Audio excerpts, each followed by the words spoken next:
আপু কেমন আছেন? জি ভাই, আল্লাহ রাখছে ভালো। নাম কি আপনার? মিম। মিম। মিম। কি করেন আপনি? আমি এখন আপাতত টেইলারের কাজ করি ভাই, সেলাই মেশিন। সেলাই মেশিন কাজ করেন। আজকে প্রতিবেদনের সামনে কেন আসা? আছি ভাই, অনেক কষ্ট করে একটা মানুষের আশা আছে। কোন মানুষের আশা আসছেন প্রতিবেদন? তা ভালো একজন মানুষের আশা আছে, যদি তারে নিয়ে যেন চিরটা জীবন কাটাইতে পারি, স্বামী হিসাবে পাওয়ার আশায় আছে। বাড়িতে কে কে আছে? বাড়িতে মা আছে, ছোট একটা বোন আছে, আর আমি আছি। বাবা নাই? বাবা অনেক ছোটবেলায় আমার মারের রাইখা একটা বিয়া করে চলে গেছে, আমাদের খোঁজ খবর নেয় না। আহ, আজকে প্রতিবেদনের সামনে আসছেন কেন?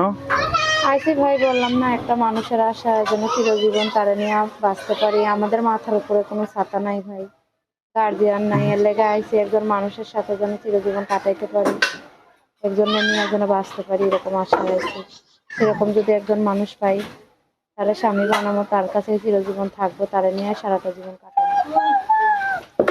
হুম, আচ্ছা। তা আজকে প্রতিবেদনের সামনে আসছেন একটা মনে মানুষের জন্য। জি। কেমন মনে মানুষ পছন্দ? সে যেমনই হোক না কেন ভাই, সে তার মনটা ভালো হইতে হবে, এরকম একজন মানুষের আশা। মনটা ভালো হতে হবে। কিভাবে যোগাযোগ করবে আপনার সাথে? যোগাযোগ করবে ভাই মোবাইলের মাধ্যমে, আমার বাটাম একটা মোবাইল আছে, বাটাম সেট। বাটন ফোনে যোগাযোগ করবে? জি। নাম্বারটা মুখস্থ আছে? না, এটা আমার মুখস্থ। তো কিভাবে দিবেন? আপনি আপনি বলে দেন একটু ভাই।